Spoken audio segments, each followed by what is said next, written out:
Greetings, everyone.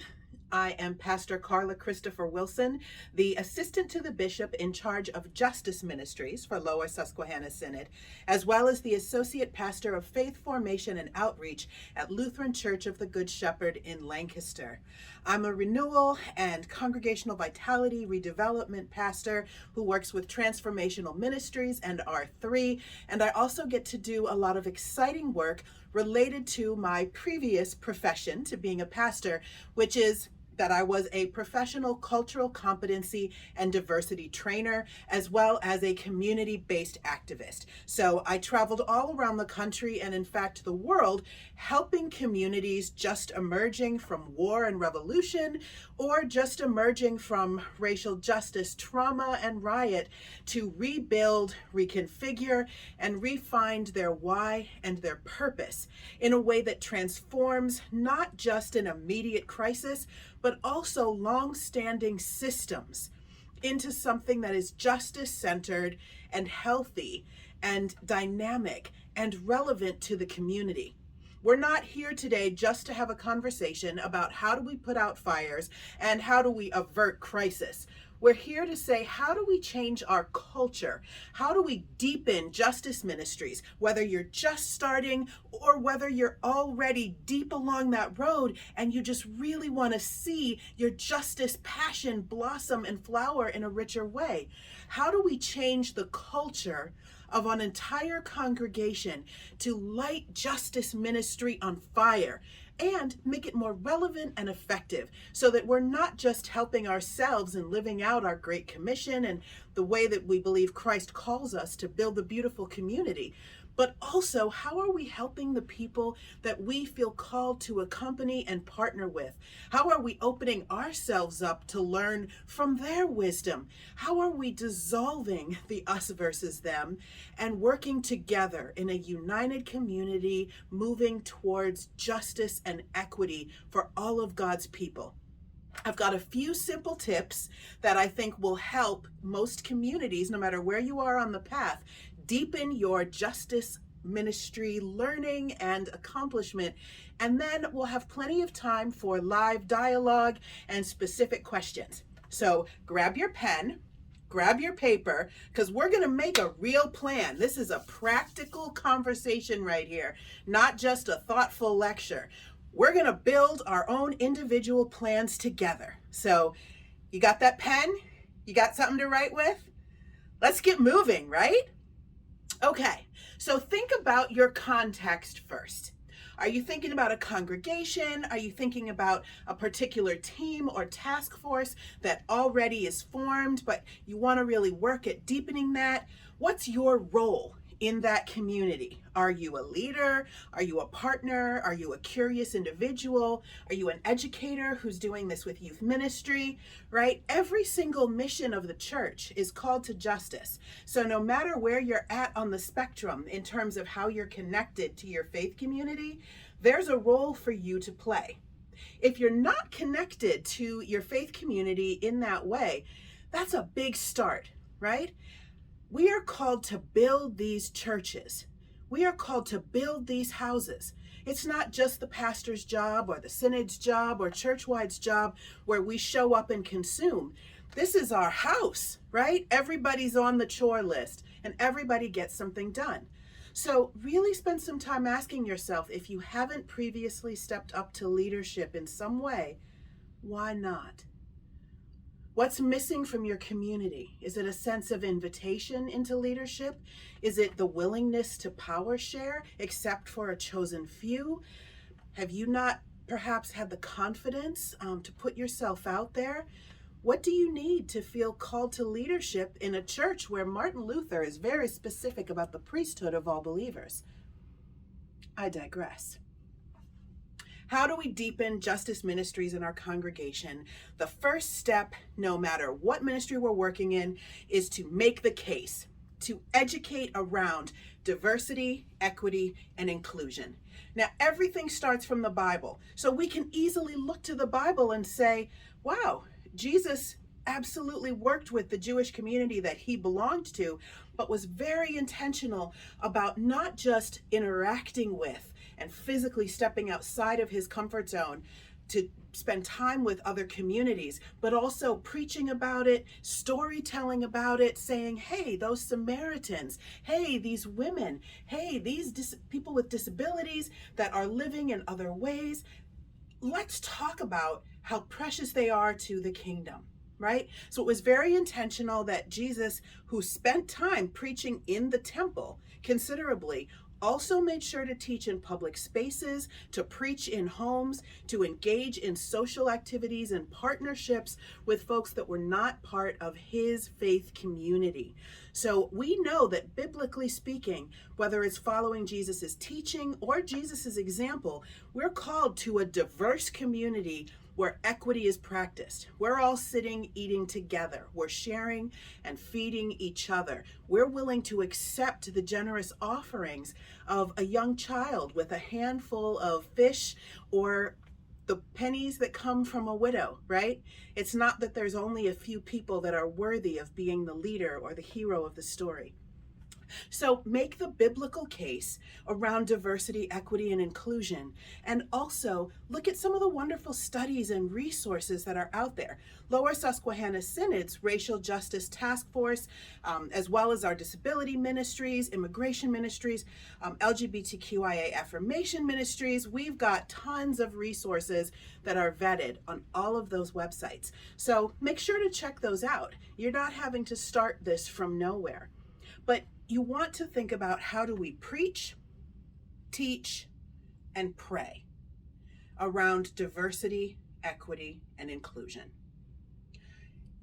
Obviously, if you're not the pastor or the rostered leader, you can work with your pastor. Is there a way to share a mission ministry moment? Is there a way to talk with your pastor about perhaps you can help do some of that research while your pastor works it into different sermons? Do you ever do pulpit sharing?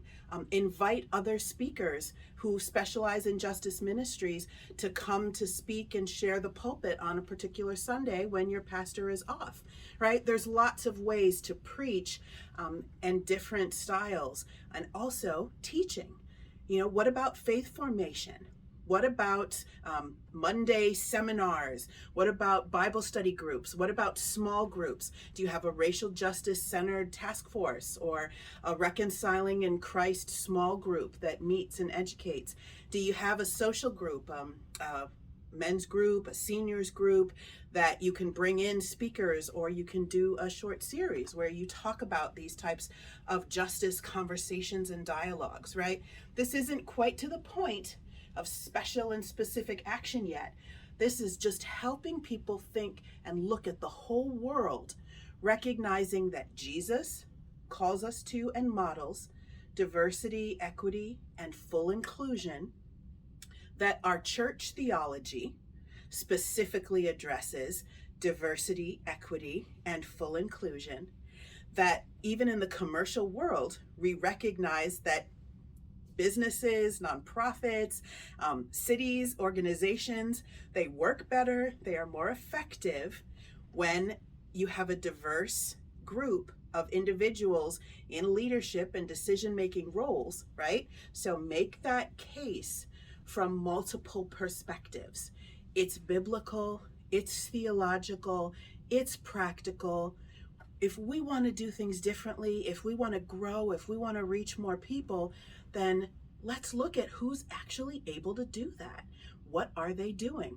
Well, they're being diverse, they're practicing equity, and they're using full inclusion to make sure that everybody isn't just there, but sitting in the back. They're there and sharing their knowledge, right? Now, once we have been preaching, teaching, and praying for at least a solid cycle, whether it's been an emphasis for a liturgical season, whether you felt like people were still not quite getting it, so you needed to go for even a whole year, take the time that you need to get that solid grounding. Then you can also look at some additional tools around what are the justice issues you feel passionately called to bring into your community. And there's 3 things that I want you to look at when you're doing your asset mapping. Ecumenical partners, for those that are not into all the churchy talk in the world, that means your partners that are not Lutheran. I know, don't come for me, folks, but there is a tremendous amount of wisdom, action, and activity that's happening out there with our partner congregations and faith communities. The Episcopalians are doing wonderful work, the Disciples of Christ, plenty of partners with synagogues and our Jewish neighbors and Muslim neighbors. I mean, think about ecumenical and interfaith partnerships that could help deepen your work and help you with some of that learning. People who may already be ahead of the game in the place where you're trying to go. Think also about community partners. What about nonprofits? If you're passionate about housing and homelessness, is there a community-wide task force that's already doing this work? And maybe you could partner with them and add a faith-based addition to that work, but you don't have to reinvent the wheel. Look at who's already doing the work. And then also storytelling. The best way to learn, to understand, to figure out where in a particular field you're called is to listen to the stories of those who are actually affected. We will never be there unless it's actually part of our life and our story. So if you've not experienced being LGBTQ, you will never know what that feels like. If you've never been Black or Hispanic, if you've never been Muslim, you will never know exactly the struggles, exactly the experiences that these individuals go through trying to survive in American community as part of a non-majority group. But we can develop empathy. We can learn to put ourselves more in another's shoes by hearing their stories and then finding where there might be some commonality and some overlap. So think about that. Who can you bring in and how can you make space for storytelling? And this is where some of our tried and true tools like book studies or YouTube, the wonders of YouTube.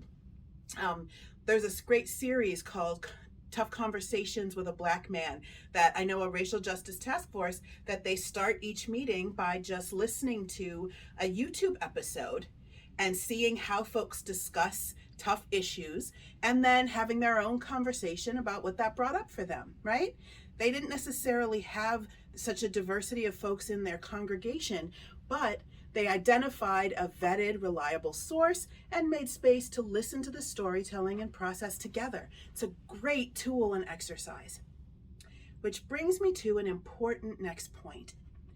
Once you have really thought about educating, using preaching, teaching, and praying to make the case around diversity, equity, and inclusion, and then you've started mapping out your ecumenical partners, potential community partners, potential storytellers, and ways to bring those storytellers into your community.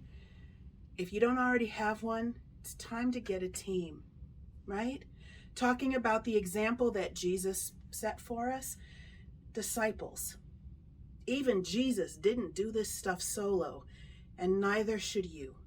If you're in a community where there's no other people who have any passion for justice, even after it's been introduced, if you can't make even a tiny bit of headway, you got to ask yourself, is this the right space and the right time for you to be doing this work? Or is there maybe another way that you can find partnership to be diving into this? It's got to be heart work, and it's got to be heart work for all the folks involved, and it's not healthy to be out there solo. We need to prepare in 4 different important ways. 1, emotionally. This kind of work takes a toll. When we're really empathetically putting ourselves in other people's shoes, understanding what it can be like for a traditionally marginalized person in this country and this time, it's painful. It's painful to see God's children being treated as if they are less than human for whatever reason. So, emotionally, we need to be deeply strengthened and we need to support each other. We also need to be prayerfully prepared. How else are we going to know what step to take next? What to listen to, what to try? We need a strong prayer life, And how are we called to pray? 2 or 3 gathered together.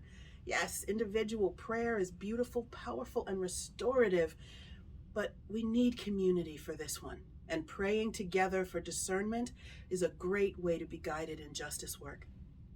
We also need to prepare ourselves historically. We can't help dismantle an oppressive system if we don't know how it became oppressive.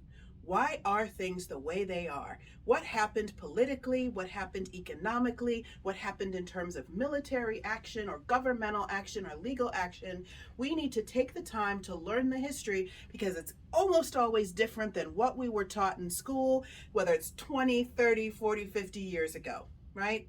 We need to do that historical preparation to learn the why behind every type of oppression so that we can know how to systematically dismantle it. And then the fourth thing that we need to prep ourselves for is culturally. And this is one that many of us have run into, but we all know that we can make the wrong misstep by speaking with good intention, but not necessarily making good impact.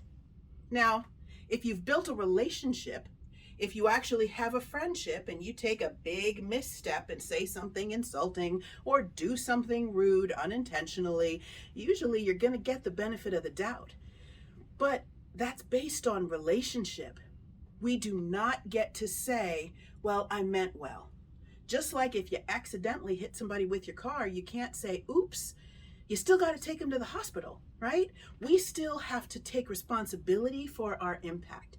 That doesn't mean that we never get behind the wheel of the car, but it means that we learn how to drive. It means that we take those classes, that we practice regularly, that we put our cell phones down to make sure we're not distracted driving. Don't be scared, just be thoughtful. And when you're not sure, ask, right? Take the time to do your research, work with a diversity trainer or cultural competency consultant, bring in individuals who have volunteered to be a support or a guide in this kind of cultural interaction once you've identified a group that you know you want to work with, and then make sure to fairly compensate that individual. Please do not ask for free labor that benefits a powerful majority culture from a traditionally marginalized culture. It's always a bad look. And unfortunately, as church, it can happen a lot. So once we've prepared ourselves emotionally, prayerfully, historically, and culturally, that's when we can really start diving into the specifics of what is the justice work that we're called to do and how do we want to do it, and developing a get started plan. Now, the first thing to start with is asset mapping. What do you got going for you already? The Synod has access to a great tool, which is called Mission Insight, which we haven't talked about in a while. So I want to remind you that it exists. It's a great type of demographic analysis tool. So you just pop in the zip code, the location, where your congregation is, and they'll tell you who's around. They'll tell you what they think about church, what style of leadership they look for, how they learn best. It's wild, the stuff that this thing has. So think about what are my assets in the community? Do we have a specific festival that happens every year? Should we be tabling there? Wow, I want to work with Latinx communities. I want to talk to Spanish speakers and really think about how do we grow that ministry? Hey, there's a huge Hispanic Heritage Festival in the park 3 blocks down from the church every year. Let's figure out who puts that on so that we can actually go into the community, buy some trust, earn some credibility for showing up, and then build some relationships. And then we can maybe turn those folks into partners and say, how can we support some of what you're doing? Can you come and speak with us, and can we break bread together? Can we joint preach? Can we share some information or space and figure out how we might be able to be better partners, right? What's already happening in your area or community where you can create those partnerships and get that insight? Don't start with something like trying to end racism, trying to end homophobia. Not only is that not going to happen as long as human sin exists in the world, but you don't want your team to get discouraged. Try to start with easy lifts. low-hanging fruit, not an Adam and Eve pun there, I promise. Be inclusive of age and abilities as well, right? So if you're going to do a great neighborhood cleanup, can you also have some letters for advocacy around environmentalism and creation care, that those who might be younger, have small children, who have mobility issues, can be there close to you, but also be able to do something that they're comfortable doing, instead of feeling like, oh, only people that can hike around and carry big bags can participate, right? Make sure that you're not practicing exclusion in your action that's supposed to be promoting inclusion. Process matters here, folks. So think about that easy lift. Think about specific term actions. What are the ways that we can make sure that we can view progress and evaluate the potential to get to a spot where we can pause and rest, celebrate a victory maybe, name the progress that's occurred, right? Do some accountability and check in. Hey, we said we were going to do X, Y, and Z specifically. Have we made the progress? What do we need to change and tweak, right? Build in checkpoints. Don't just have an open-ended, we're going to just keep working on this forever, right? Work in chunks and make your way forward. So start with an easy lift. Keep your specific actions inclusive of ages and abilities. Pick your partners, develop relationships and work along with them, and determine time, resources, accountability, and checkpoints so that you can consistently pause, reinforce victory, reevaluate the partners, the people involved. Some folks will burn out. Some new folks will want to come in once they see you working. You got to build natural points to allow folks to roll out if they need to, and to bring new people in intentionally and help them get caught up. You don't want to become a club. Remember, it's all about continuing to practice diversity, equity, and inclusion in the way that we're working. And then my last reminder, accept nonclosure. I meant it when I said that human sin is a powerful thing, and we are absolutely going to deal with it, I believe, until the end of the world. I didn't start doing cultural competency work because I actually thought that anyone, especially myself, had the ability to end racism, end sexism, end homophobia. I just believe it's my faith call to work toward the beautiful kingdom in the way that Jesus would want me to do it. And even if we solve these things, we'd probably find another way to divide ourselves. It's just what we do. But there's so much hope that comes from looking out and seeing someone doing this work along with you. We can keep the balance, hold the line, continue to inspire hope in future generations, give people a reason to feel that the church is relevant and that there is good news, even for those who the rest of society may continue to be trying to put a boot on their neck and oppress them. But we have to be intentional, specific, deliberate, powerful in this work, and we need to keep ourselves strong and healthy as we do it. Hopefully you've gotten a few ideas and some clarity on how you and your team can continue to work in your specific chosen justice ministry to help move it forward in a way that's faithful, healthy, and effective. But now, let's take some time to pause, take a deep breath. Let your shoulders drop, shake it off. And then if you have any questions, if there's ways that I can help and that we can support each other going forward, I am on your team. You are not alone. So let's figure out how to do this.